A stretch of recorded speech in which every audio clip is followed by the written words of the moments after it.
Vamos para a palavra de Deus, e eu quero chamar a sua atenção. Essa palavra, ela mexeu muito comigo. Todas as palavras antes, quando eu estou preparando ela, elas mexem comigo, mas essa ela mexeu de uma forma especial.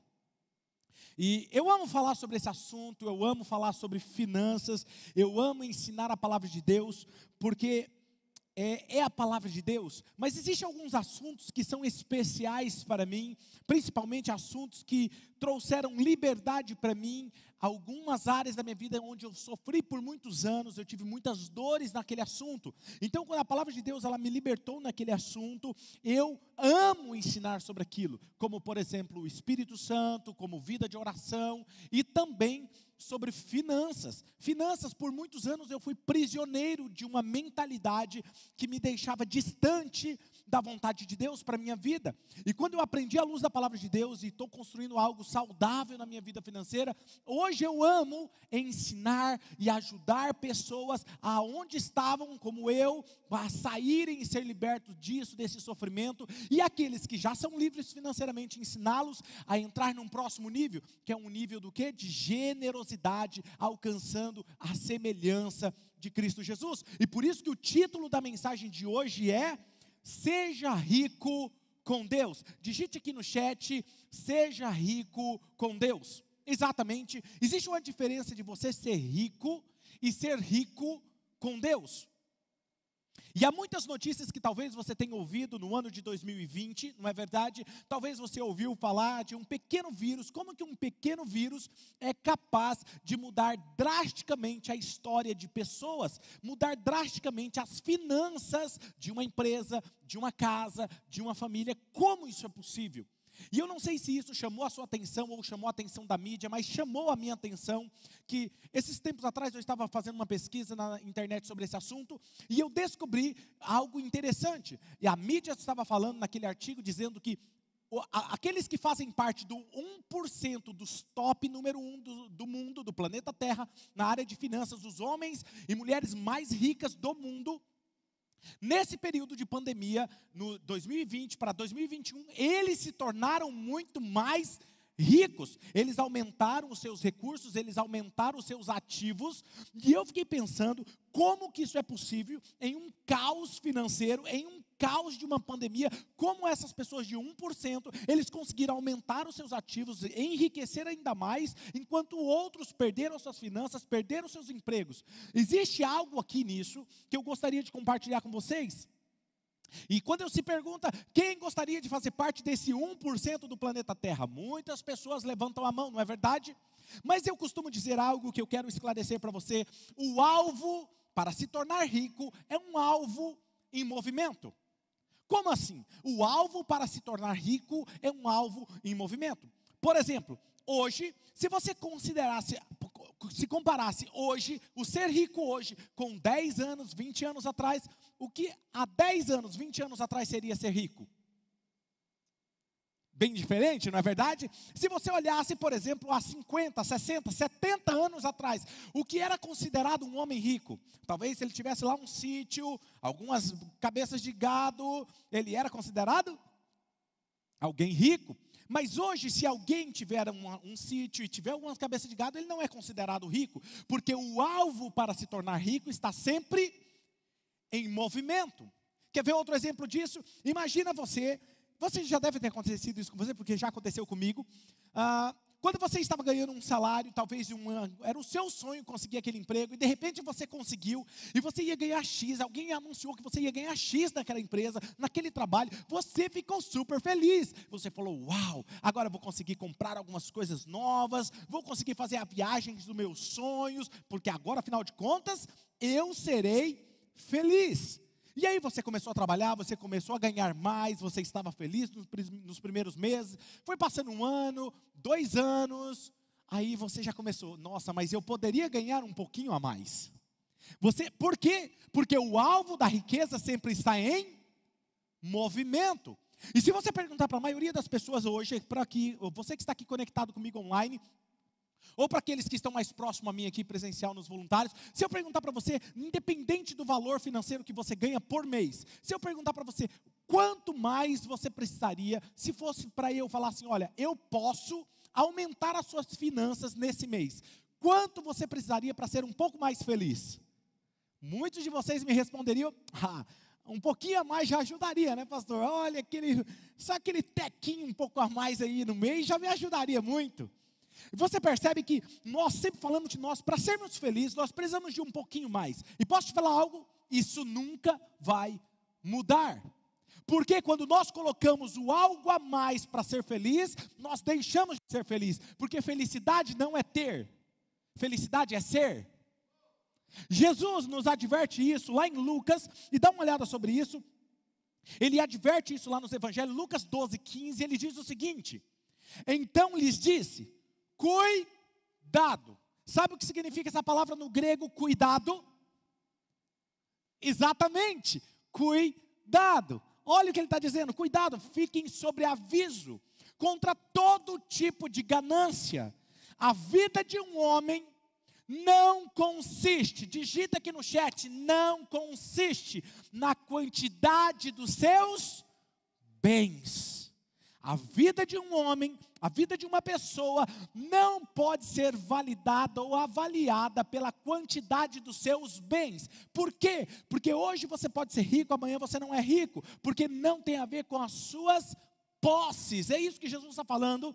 Você tem que estar atento para não ser sugado pela mentira dita e ensinada e pregada pela nossa cultura, como a pastora Mari, pregando muito bem, um sermão sensacional no último sermão que ela ministrou. Ela disse que não tem problema você ter posse, não tem problema você comprar coisas, mas você não pode cair na mentira da cultura que diz, você precisa ter para ser. E ela disse isso muito bem. A cultura diz que você precisa ter para ser, e isso é uma mentira.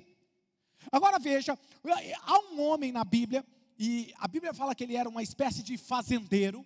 Jesus está contando essa história, e ele é um fazendeiro, e ele teve um ano excelente nas suas colheitas.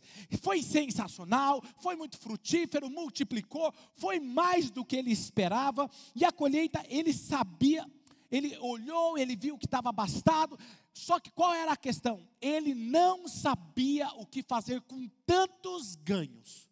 Ele não sabia o que fazer com toda aquela produção que aconteceu aquilo. E, porém, o fato de ele não saber também, ele nunca pensou, como eu posso abençoar alguém com isso?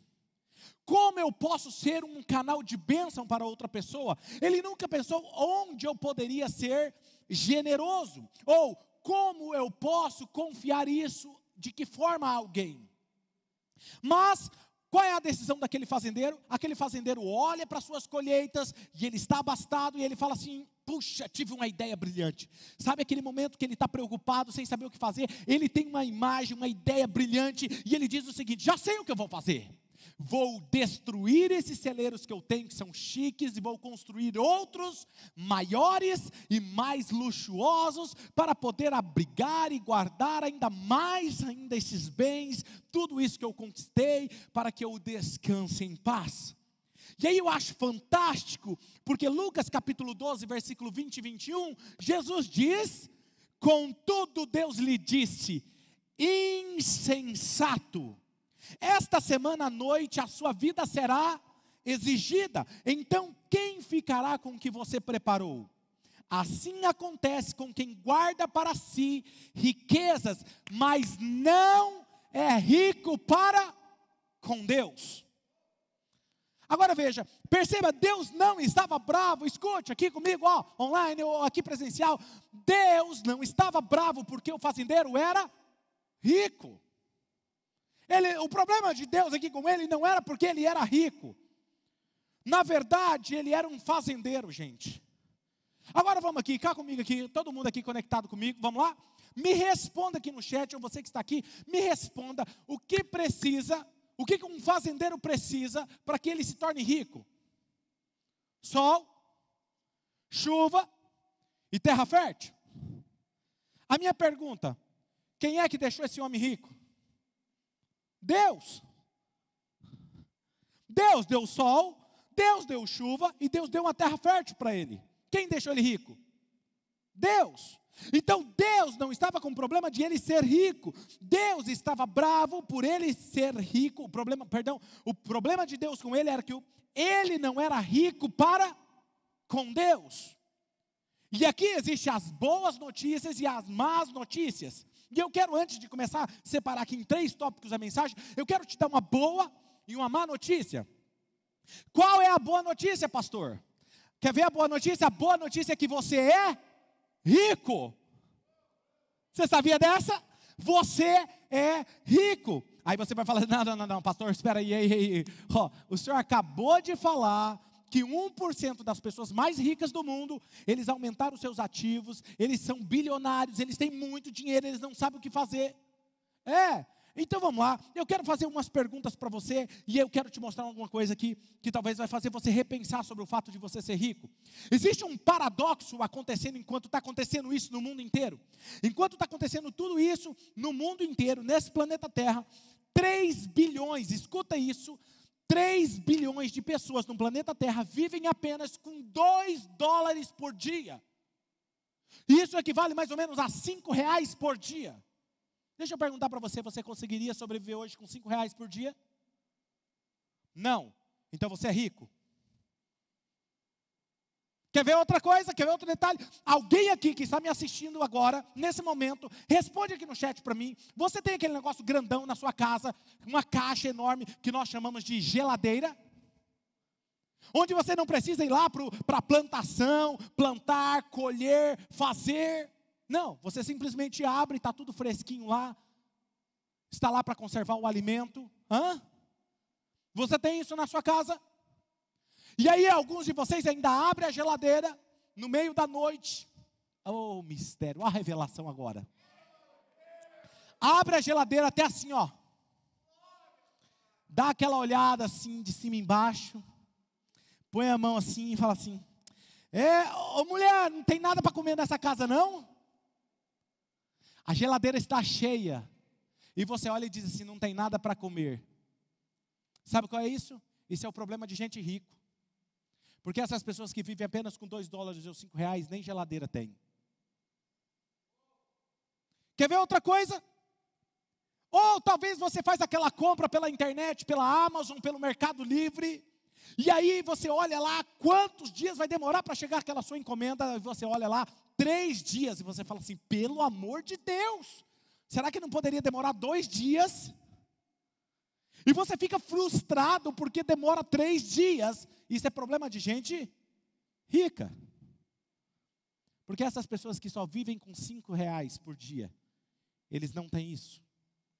E literalmente, essa encomenda está vindo de todos os lugares do país ou do mundo.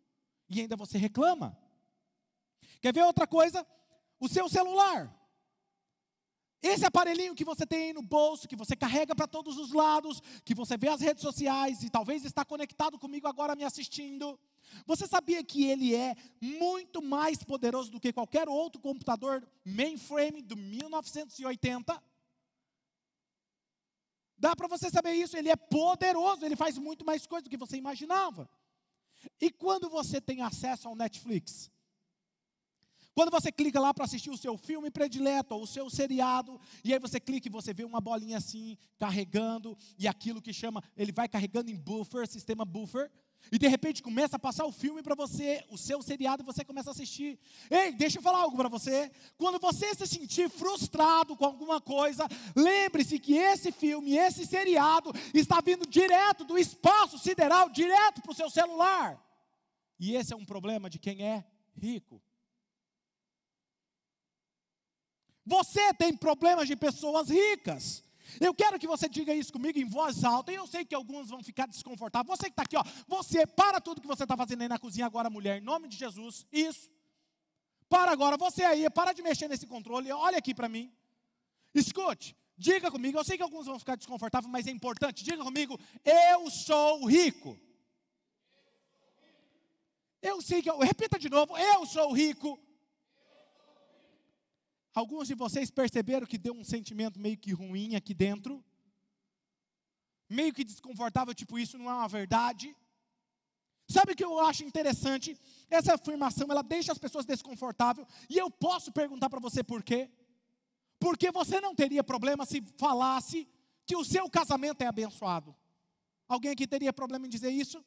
Para alguém falar assim, eu tenho um casamento abençoado, você teria problema? Não.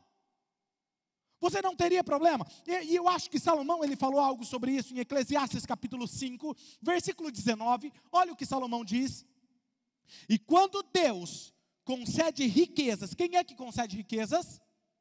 Deus concede riquezas e o que mais?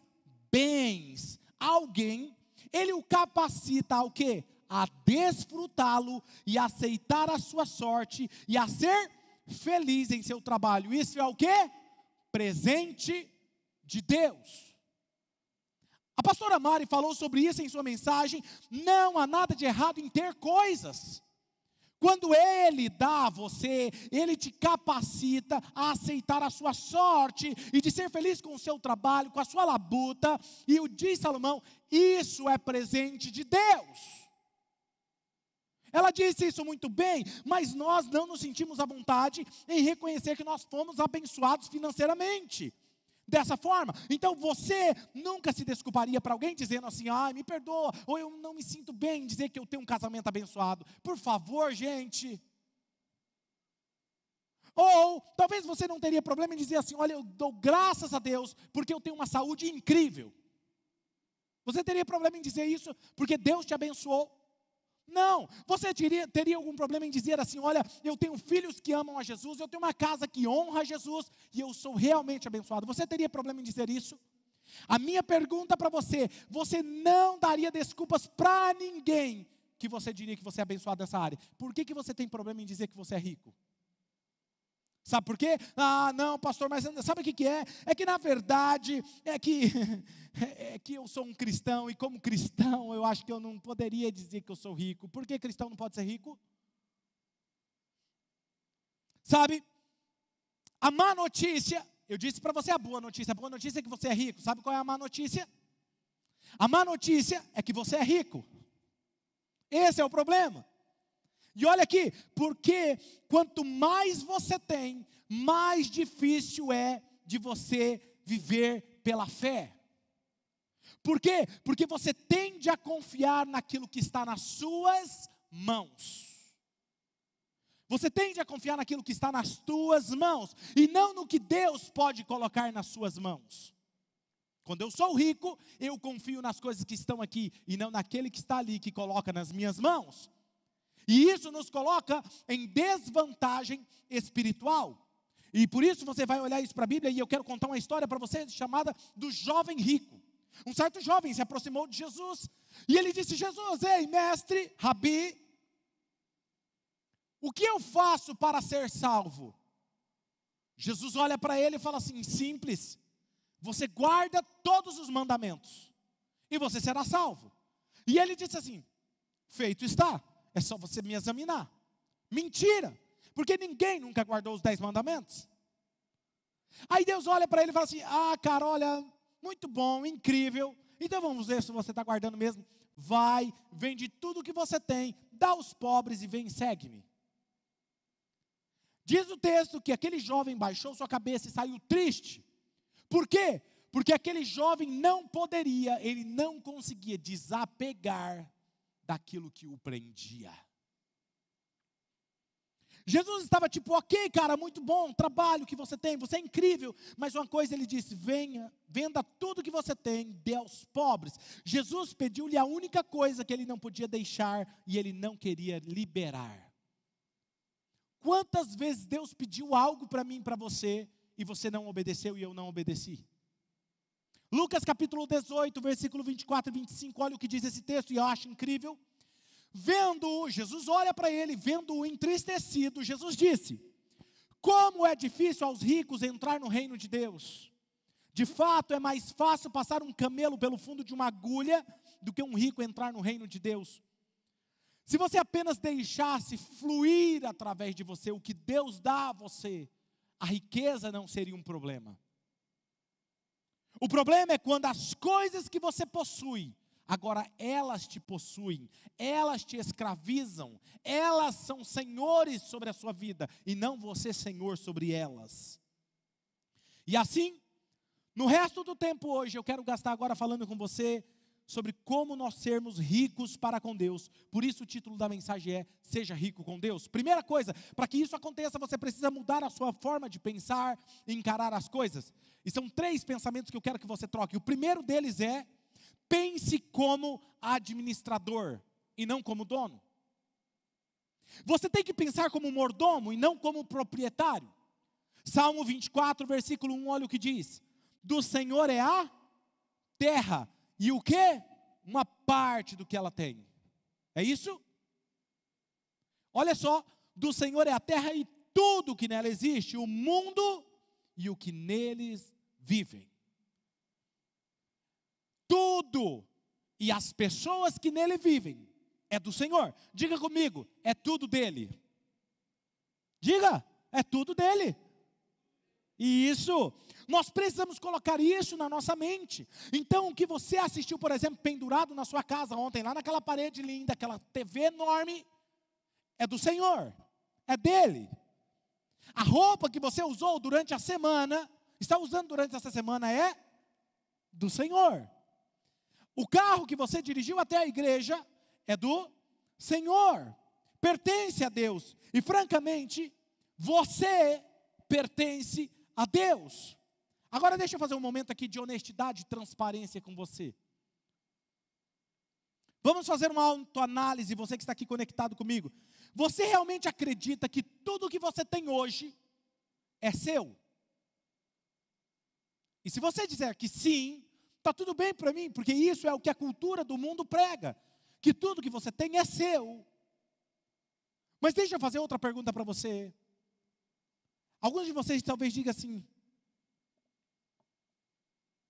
deixa eu te fazer uma pergunta. Você é dizimista? Talvez você vai falar assim: puxa, sabia que ele ia falar sobre isso. Deixa eu falar algo para você transparentemente, aqui de forma transparente. É melhor que você seja dizimista. Por quê? Porque se a sua resposta for não, é exatamente aí que tem uma parede sobre a sua fé, impedindo você de amadurecer e conquistar algo em Deus.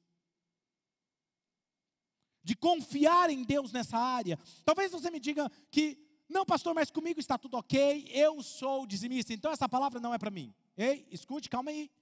Vamos conversar aqui sobre dízimo como se você nunca tivesse ouvido sobre isso, pode ser? Vamos lá. Nós vamos falar aqui sobre Malaquias. Vamos olhar esse texto. Ele era um profeta menor no Antigo Testamento, 400 anos antes de Jesus nascer. E então, este é o contexto, mas o que você precisa saber é que o dízimo, ele foi modelado 400 anos antes da lei levítica ser dada. Então, está na lei, mas na verdade nasceu antes da lei. E Jesus reforçou no Novo Testamento. Ok? Então o profeta Malaquias disse isso. Malaquias 3:10, olha o que diz o texto. Leia comigo. Tragam o dízimo todo. O texto não diz traga o dízimo, uma parte do dízimo. Porque eu acho interessante que algumas pessoas, quando elas vão entregar o dízimo ao Senhor, ela fala assim: não, eu vou dar aqui 5% aqui, 2% eu vou fazer essa doação de caridade, 3% eu vou fazer isso. Ele quer administrar o que não é dele. A Bíblia diz: tragam todo o dízimo aonde? No depósito do templo, para que haja o que, gente? Alimento na minha casa. Onde é que você recebe alimento espiritual? Onde é que você recebe isso? É disso que ele está falando, para que minha casa se mantenha. Diz o Senhor dos Exércitos: e vejam se eu não vou abrir as comportas dos céus e derramar sobre vocês tantas bênçãos que nem terão onde guardá-las. E eu acho interessante que é o único lugar na Bíblia que Deus diz: ponham-me à prova, pode me testar. E ele diz isso 2 vezes: pode me testar. A Bíblia diz que é pecado testar ao Senhor, mas nessa parte que você pode testar, é Ele que está dizendo. Deixa eu te contar algo interessante. Em outras palavras, Deus está dizendo: eu te desafio 2 vezes, teste-me nisso, diz o Senhor Todo-Poderoso, e veja se eu não abrirei as comportas dos céus, e derramarei tantas bênçãos sobre você, que não terá espaço suficiente para armazená-lo. Olha o que Deus mostrou nesse texto. Você não terá espaço suficiente para armazená-lo. Qual era o problema do fazendeiro? Eu vou aumentar para guardar. Qual era o problema dele? Ele não era rico com Deus, porque ele não estava dando a Deus o que era de Deus. Deus estava abençoando ele e ele não tinha entendido isso. Deixa eu te contar uma história. Eu sempre fui dizimista quando eu entendi o princípio. Na minha casa, na nossa casa nós fazemos, nós entregamos a Deus o que é de Deus. Mas houve uma época na nossa vida, quando eu estava desempregado, começando a Oxygen, que nós não tínhamos recursos nenhum, a igreja não tinha condições de me ajudar financeiramente. Nós literalmente estávamos passando necessidades. O que eu digo isso? Tinha acabado tudo em casa. Tinha acabado tudo. Mas nós confiávamos em Deus e nós tínhamos essa promessa. E um dia eu estava voltando para casa, era tarde da noite, tínhamos trabalhado o dia inteiro. E quando eu estava voltando para casa, um amigo me liga, 11 horas da noite, e diz: Claudinei, onde você está? Eu falei: estou aqui na Avenida Rio Branco. Ele falou assim: ei, eu vou me encontrar com você lá na frente da sua casa. E essa pessoa é de outra igreja, não sabia do que eu estava passando. E quando ele chegou lá na frente, ele estava com uma caminhonete, e ele falou assim, uma Hilux, e ele falou assim: Claudinei, eu quero que você entre com esse carro, me empreste seu carro, eu vou sair com ele, e você entra com esse carro, tira tudo que é nele, tudo que está aqui dentro dele é seu. É seu, Deus mandou trazer para você. E eu quero que você olhe essas imagens agora. Foi dessa forma. Não havia outro lugar que Deus enviou todos os recursos. E enquanto eu estava carregando essas sacolas, que eram muitas coisas, Deus me fez lembrar desse texto e disse: eu enviarei tantas bênçãos que vocês não terão nem onde guardá-las. E eu falei: promessa de Deus se cumprindo. A palavra dízimo, ela vem da palavra hebraica chamada maser. Diga comigo, maser. Olha aí, tá vendo? Eu sempre digo que é uma cultura ser Oxygen. Digita aqui no chat, maser. Isso, M-A-A-S-E-R, maser. Mas algo interessante acontece aqui. Esse termo hebraico, ele não só significa apenas 1/10 da sua receita. Essa palavra significa não só 1/10, ele está dizendo o 1/10 da sua receita. É a primeira coisa. E eu diria que a ordem que você dá para alguém é mais importante do que a quantidade. E quando Deus, e às vezes as pessoas ficam preocupadas: não, mas é 10%. Não, eu vou dar 10%. Não. Deus não está falando só sobre os 10%. O mais importante é você o quê? É os seus primeiros 10%. Interessante isso. E talvez a gente possa batido isso aqui. É a primeira 10ª parte. O objetivo do dízimo é o quê? É nos ensinar a construir as nossas vidas em uma ordem divina. E no mundo de Deus, Ele precisa ser o primeiro. Se você quer o seu casamento abençoado, você precisa colocar Deus em primeiro. Se você quer os seus negócios fluindo, coloque Deus em primeiro. Se você quer que os seus relacionamentos vão bem, você coloca Deus em primeiro. Se você quer que a sua saúde vá bem, você coloca Deus em primeiro. Se você quer que a sua vida espiritual vá bem, você coloca Deus em primeiro. A minha pergunta é: por que nas suas finanças você quer que vá bem e você não coloca Deus em primeiro? Faz sentido isso para você? Mas é isso que a Bíblia está nos ensinando. Então, se você for o primeiro na sua vida financeira, as bênçãos e as riquezas do céu fará mais mal a você do que bem. E então, se você apenas construir a sua vida, vamos imaginar, baseado nesses princípios, como será? No primeiro dia da semana, nós estaremos onde? Passando o nosso tempo com o Senhor, que é o domingo. Domingo é o primeiro dia da semana. Então você dedica ao Senhor. Por isso a importância de você estar conectado online, ou você está na casa do Senhor, onde você está dedicando o primeiro dia seu da semana a Deus. E se você vai dedicar a primeira semana ao Senhor do mês, é o sábado. E aí é onde você passa com o povo de Deus. Com quem você passa? O primeiro sábado você tem que passar o tempo com o seu GC, com a sua família espiritual, passando tempo ali em comunhão, cultivando esse relacionamento. Então, se você entende isso, e cada vez que você é pago, você tem um lucro, você separa os seus primeiros 10% e você dá a Deus, porque você entende que Ele é o primeiro. É uma questão de ordem. É uma questão de ordem.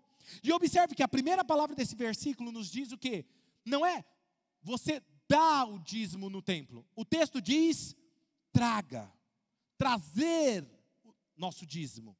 Não é do verbo dar, é trazer.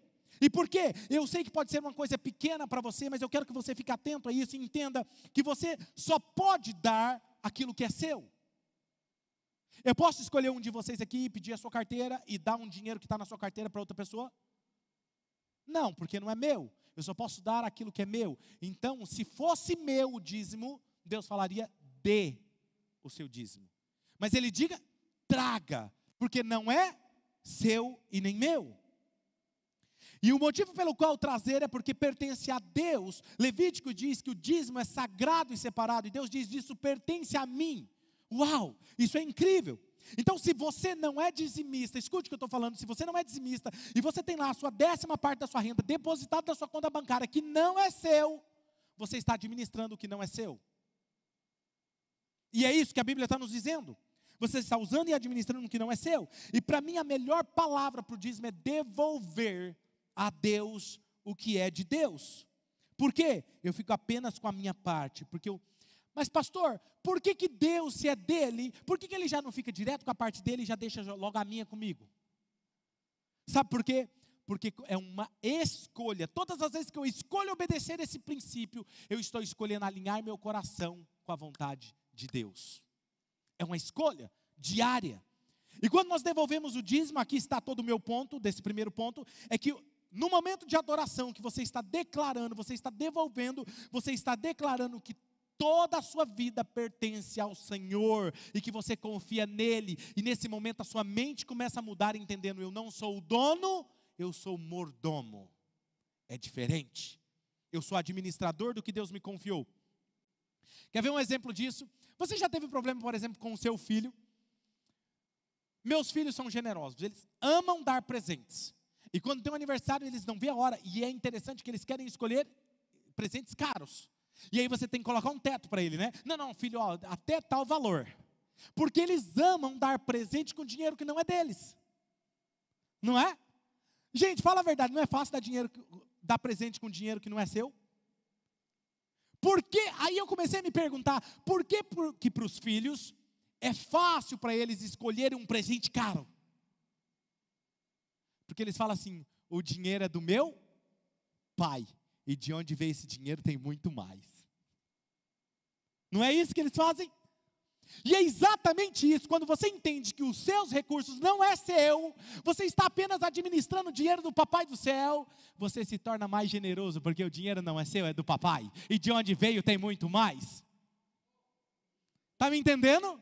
Qual é o princípio? E você percebe que é muito mais fácil ser generoso gastando dinheiro de outra pessoa.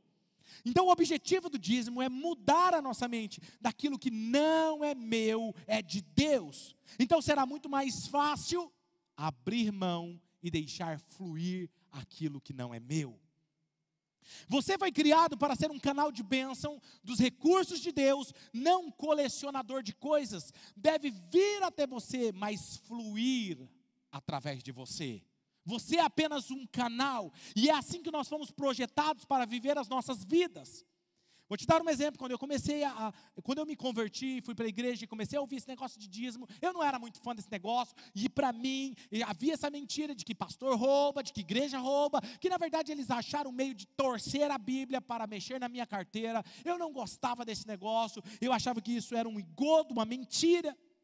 Mas hoje na minha casa, nós entendemos que tudo é de Deus e está tudo disponível a nós. Então a primeira coisa que nós fazemos é separar e dar a Deus o que é de Deus, e ainda ser generosos com os nossos recursos e ofertarmos na vida de outras pessoas, além de ser dizimistas. Porque eu entendi que quando Deus olha para mim e vê eu fazendo isso, Ele fala assim, filho, eu posso confiar mais a você, porque você entendeu o porquê que os recursos estão em suas mãos. Então nós começamos o que? Muda na nossa mente, pensamos que nós somos mordomos, e depois nós começamos a fazer o que? Vem o segundo ponto, invista mais do que você ganha. E aqui eu estou falando de investir mais do que você ganha, estou falando simplesmente de investir na bolsa de valores, investir no fundo mútuo, comprar ações, não, eu estou falando de investir em coisas eternas, investir no reino de Deus também, ok? Mateus capítulo 6, versículo 19 ao 21, olha o que diz esse texto. Mateus capítulo 6, versículo 19 ao 21. Não acumulem para vocês tesouros na terra, onde a traça e o ferrugem destroem, e onde os ladrões arrombam e furtam. Mas acumulem para vocês tesouros nos céus. Onde que é para você acumular tesouro? Nos céus, onde a traça e a ferrugem não destroem, e onde os ladrões não roubam e nem furtam. Pois onde estiver o seu tesouro, ali também estará o seu coração. Quanto mais você investe nas coisas que importam para o coração de Deus, mais o seu coração vai bater por aquilo que está o coração de Deus. Porque o seu coração segue para onde está, onde você está dando. Onde mais está indo o seu dinheiro, é onde está o seu coração. E quando Deus fala sobre isso para nós, a cada momento, a cada dia, você tem uma escolha de fazer: gastar o seu tempo, gastar o que Deus lhe deu, investir o seu tempo ou os seus talentos em vão, ou investir naquilo que realmente importa para Deus e vai fazer a diferença. Sabe, tudo depende, é o mesmo tempo, é a mesma vida, mas você terá resultados diferentes. Igual eu te falei que a semana que vem vai ministrar uma pessoa que eu tive o privilégio de encaminhar essa pessoa até Jesus. Mas por muito tempo, muitos anos nessa cidade, eu estava de joelhos dobrados orando por essa pessoa. Eu nem conhecia ela e eu já dobrava os meus joelhos e orava por ele, para que Deus levasse a ter um encontro com ele e se rendesse a vida dele a Jesus e ele fosse membro de uma igreja. Eu só mal sabia que ele seria membro da nossa igreja. Sabe? Porque nós entendemos, e hoje quando eu ver ele sábado, na verdade já é um privilégio, mas sábado, domingo, quando eu ver ele ministrando nessa casa para vocês, eu vou entender, valeu a pena. Valeu a pena. Você quer investimento melhor do que esse? Sabe, pense algum tempo, talvez, se você se divertir na Netflix assistindo alguma coisa, gente, não tem mal nenhum nisso. Não tem, não é pecado. Mas você assistir aquilo não vai mudar nada na eternidade. Tome o mesmo tempo e fique de joelhos e ore por seus filhos adolescentes. Ore talvez pelo seu chefe que não conhece Jesus. Isso mesmo, meus amigos. Ore por aquela pessoa. É um investimento que terá rendimento eterno mais tarde. Você continuará tendo o mesmo tempo, mas com resultados diferentes. Você pode gastar a sua influência, por exemplo, construindo nas redes sociais a sua marca, a sua identidade, a sua fama. Ou você pode usar as redes sociais para construir a fama daquele que tem o nome sobre todo nome. Pare simplesmente, você pode compartilhar algumas piadinhas, algumas gracinhas lá? Pode. Você pode falar algumas coisas lá? Pode. Mas que tal você parar e falar de Jesus um dia? Talvez uma palavra que alguém vai ouvir nas redes sociais vai mudar o dia dela. Você terá o mesmo tempo, mas com resultados diferentes. Você pode gastar dinheiro no seu próximo brinquedo tecnológico. Nós homens amamos comprar tecnologia, não é verdade? Pode sair um brinquedinho novo que a gente já está rindo, faceiro, querendo comprar, vendo como que a gente pode parcelar. Deixa eu te falar, você pode gastar o seu próximo dinheiro no próximo brinquedinho tecnológico. Ou você pode pagar o aluguel de uma mãe solteira ou de alguém que está desempregado. Você pode gastar mais com mais alguma coisa supérflua da vida. Ou você pode ajudar a igreja a implantar mais um campus, onde talvez a tia de alguém conhecido vai poder assistir um culto e levantar a mão entregando a vida para Jesus. Você pode ajudar a igreja a expandir o reino na internet, ajudando a financiar para que outras pessoas de outras cidades, de outros estados, de outros países conheçam a Jesus. Eu ultimamente, no ano de pandemia, eu falei isso para vocês, a nossa igreja tem se expandido pelo mundo inteiro. Já atendi e fiz aconselhamento pastorais com pessoas de outros estados e de outros países, porque você tem investido nessa casa, por isso é possível. Quero dar um exemplo para vocês. A primeira vez que eu viajei para fora do país. Alguém que já viajou para fora do país, digita aqui no chat. Eu já viajei. Para o Paraguai. Tá bom demais. Ou para qualquer outro lugar. Você já viajou? A primeira vez que eu viajei foi para, se eu não me engano, Peru. Peru, Chile. Na verdade foi Chile, depois Peru. E aí quando eu viajei, eu estava feliz da vida. Nunca tinha viajado para fora, meu filho. Fala comigo. Peguei aquele dinheirinho meu economizadinho, pá, fui lá na casa de câmbio. Cheguei na casa de câmbio e troquei todo o meu dinheiro. E a pessoa que estava comigo falou assim, não troca todo o seu dinheiro. Eu falei, não, cara, eu quero comprar um monte de coisa. Ih, que legal, um monte de pesos, um monte de negócio. Peguei aquelas moedas, aquele dinheirinho, guardei no bolso e saí, comprei as coisas. E andei, comprei, gastei. Mas eu não gastei tudo. E quando eu voltei para o Brasil, quando eu cheguei no Brasil, eu peguei todas aquelas moedas, cheguei na pessoa e falei assim, e agora, o que eu faço com isso aqui? Então você guarda de lembrança, porque não serve aqui. Deixa eu falar algo para você. Quando você chegar no céu, lá não tem uma casa de câmbio. Você vai descobrir que aquilo que você passou a vida inteira correndo atrás, lá não tem valor nenhum. Só vai estar lá as pessoas que você ganhou para Jesus.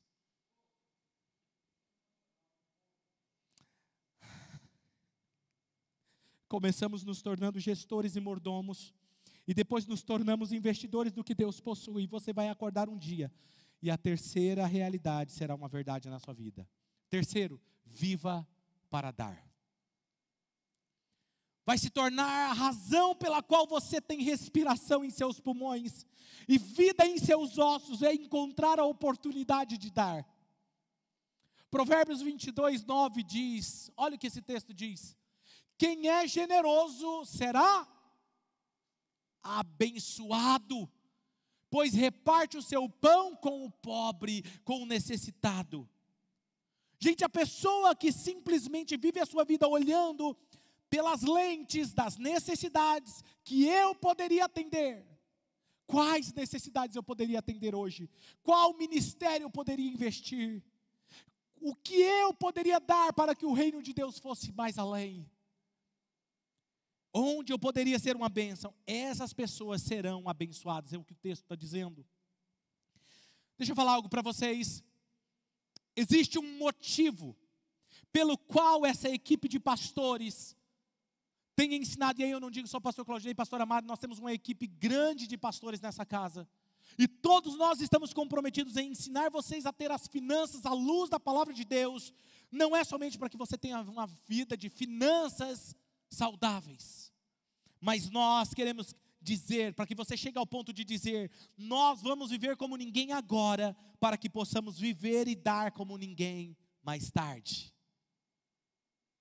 Nós vamos viver como ninguém agora, para que possamos viver e dar como ninguém mais tarde. Há um motivo eterno e espiritual por trás de toda essa série de pregação. Queremos apenas ser bons mordomos com o que Deus nos abençoou. A nossa igreja é uma igreja generosa, como eu disse para você, e nós estamos vivendo coisas incríveis na nossa casa. Deixa eu falar algo para você. Certa vez eu estava no outro templo, quando alguém marcou um horário comigo. Não, já era nesse tempo. A pessoa marcou um horário comigo no meu gabinete, uma pessoa muito bem sucedida, membro dessa casa.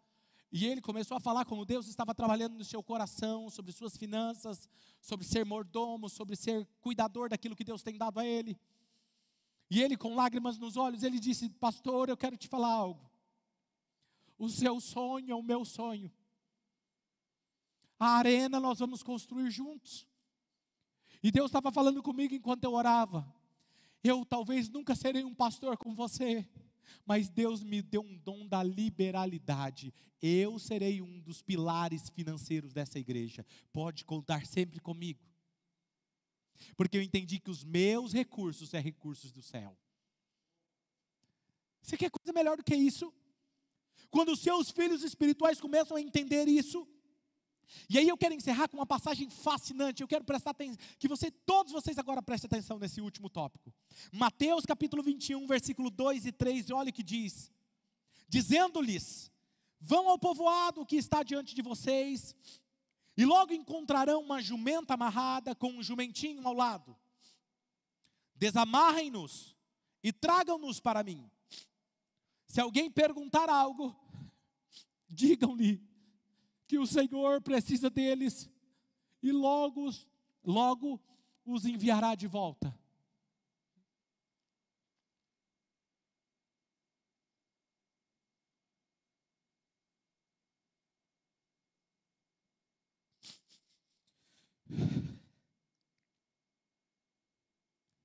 Em que universo você vive?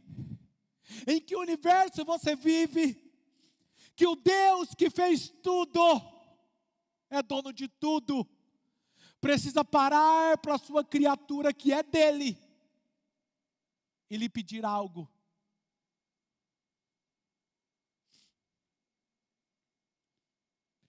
Onde você vive que Deus precisa pedir algo para você? Deixa eu te fazer uma pergunta. Ele precisava de 5 pães e 2 peixinhos para alimentar aquela multidão? Não. Ele é Deus. Ele poderia fazer chover maná naquele deserto, carne e pão, e alimentar todos, e todos ainda iriam adorar ele e dizer: uau, ele verdadeiramente é o Filho de Deus. Mas ele escolhe pegar 5 pães e 2 peixinhos de um garoto e alimentar uma multidão. Ele precisava do pedacinho de cobre, daquela última moeda, daquela viúva pobre, lá no templo que deixou cair no gasofilácio. Não, ele poderia fazer brotar ouro e prata nos cofres do templo, mas ele escolheu colocar o nome daquela viúva na história, e ele nos evangelhos disse: conta a história dessa viúva, que deu sua moedinha. Ele precisava de uma tumba, dada por José de Arimateia quando ele foi crucificado, sendo que ele apenas com um pensamento, ele poderia fazer surgir uma tumba nova para ele. Ei, ele foi o Deus Todo-Poderoso que com um sussurro ele fez nascer o Everest, mas ele escolhe ser colocado numa tumba de alguém que doou algo. Agora deixa eu te perguntar, ele realmente precisava de um burro grande e um burro pequeno para poder entrar em Jerusalém antes da crucificação dele, para morrer e salvar toda a humanidade? Ele precisaria disso? Não. Ele poderia entrar flutuando como Peter Pan ou Iron Man, dependendo da geração que está me assistindo agora. Aplique essa aplicação agora na sua vida. E ele iria entrar no hall principal do templo, junto com os seus discípulos, que nem ia dar tempo de falar assim: uau, mas nós já estamos aqui. Não, ele poderia entrar de qualquer forma. Ele poderia simplesmente ter piscado os olhos e se teletransportado. Agora me responda, por favor, você que está aqui conectado comigo. Ele, por ser dono de tudo, ele precisaria simplesmente perguntar para você a quem ele fez, para pedir algo emprestado para você, que ele possui tudo, inclusive ele é dono seu. Ei, me arrume uma parte do que você tem para eu curar o coração de alguém que está ferido. Ei, me dá uma parte das suas finanças, porque eu quero restaurar o casamento de alguém. Ei, me dê uma parte das suas finanças, porque eu quero salvar alguém, eu quero perdoar um pecador, eu quero redimir um mundo quebrado, eu quero fazer a minha esperança chegar onde as pessoas não têm. É totalmente ridículo e desnecessário. Então por que Deus fez isso? Ele está convidando você para incluir você na história, não para você contar a história. Ele não precisa de você para contar a história, ele está te dando a oportunidade de participar da história. No início da Oxygen, nós tínhamos um carro muito bem moderno na época, todo mundo aqui conhece um Honda Civic. Na época era um Honda 2014, 2015. E um dia eu estava ministrando na igreja, estava ministrando sobre generosidade, e Deus falou assim: presta atenção nisso, eu quero esse carro, me dê esse carro, me devolva o carro. Eu falei: Deus, mas parece loucura, eu nunca dei uma oferta extravagante. E aí, eu falei: eu preciso conversar com a minha família. Sentei com a família, expliquei para eles, minha esposa concordou, as crianças concordaram, eu falei: olha, a gente vai ter que andar a pé. E eles concordaram. E aí, nós, no final daquela ministração, entreguei a chave, vendemos o carro, pegamos o dinheiro, devolvamos para a igreja, porque era do Senhor. E por vários meses eu andei a pé nessa cidade. Vários. Muitos de vocês lembram disso. Agora, olha o que aconteceu. Alguns meses atrás, eu estava conversando com um financeiro da nossa igreja, e ele estava fazendo um relatório de todos os anos da igreja. E sabe o que ele me disse? Ele falou assim: pastor, naquele ano que o senhor deu o seu carro de oferta, era em setembro. Em novembro, dezembro e janeiro, as finanças da igreja caiu drasticamente. Drasticamente. E o que salvou a igreja de continuar existindo é justamente o valor da doação do seu carro. Cara, naquele dia eu entendi que quando Deus te pede algo, mesmo você sem entender, Ele sabe o que está fazendo. E por causa disso, outros membros já doaram carros. já fizeram grandes ofertas generosas e extravagantes, porque a nossa igreja faz parte dessa visão, sermos generosos. Pense nisso. Pense como agora Jesus está entrando lá em Jerusalém. As pessoas estão alvoroçadas, gritando: Hosana, Hosana nas alturas, bendito aquele que vem em nome do Senhor. E jogando as suas capas no chão, jogando folhas no chão, para Jesus passar em cima de um jumentinho. E enquanto ele está indo para a crucificação, ele estava se preparando para isso. Escuta, tem um homem lá no canto, dono dos 2 jumentinhos, olhando. E ele poderia ter entrado voando, mas ele escolhe e fala assim: ei, ei, ei, registra aí, meus discípulos, nos evangelhos, o dono dos burrinhos. Porque Deus escolhe colocar você como parte da história.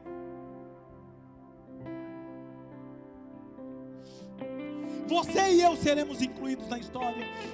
E assim, para aqueles que honram a Deus com o seu dízimo e com as suas ofertas, você está sendo incluído na história. Você que honra ou vai decidir a partir de hoje ser dizimista, Deus vai incluir seu nome na história. Você que serve na Casa Oxygen ou no Oxygen Kids, que estão ansiosos para servir as crianças, Deus está mudando a história da próxima geração por causa de você. Você que serve no Oxygen One, Deus está garantindo que uma geração apaixonada pelo Espírito Santo se levante nessa última hora. E por causa de você, o Evangelho pode chegar lá. A nossa Casa Oxygen está escrevendo uma história. E toda vez que você escolhe, eu quero dar sacrificialmente para ajudar a próxima implantação da Oxygen, para expandir o reino pela internet, eu vou fazer essa oferta, eu vou fazer isso. Deus está incluindo a sua história, o seu nome na história. Nós já estamos visionando vários lugares no Brasil e no mundo para implantar igrejas. Estamos preparando nossos futuros pastores para isso. E nós iremos, pessoas apaixonadas por Jesus e por pessoas. E você faz parte disso. Você faz parte disso todas as vezes que você escolhe investir no reino. A nossa Casa Oxygen vai completar 4 anos esse ano, em junho. 4 anos de existência. E a nossa missão tem sido essa: levar as pessoas a se tornarem seguidoras totalmente devotadas a Cristo Jesus. Deixa eu te falar algo para encerrar. Essa devoção total não acontecerá até que você deixe ir aquilo que é Ele e é dele e liberar. E aí o tesouro do céu vai fluir através de você. E Deus te convida para a maior aventura de todos os tempos. O que você tem é meu. E no dia que eu pedir, você vai me dar?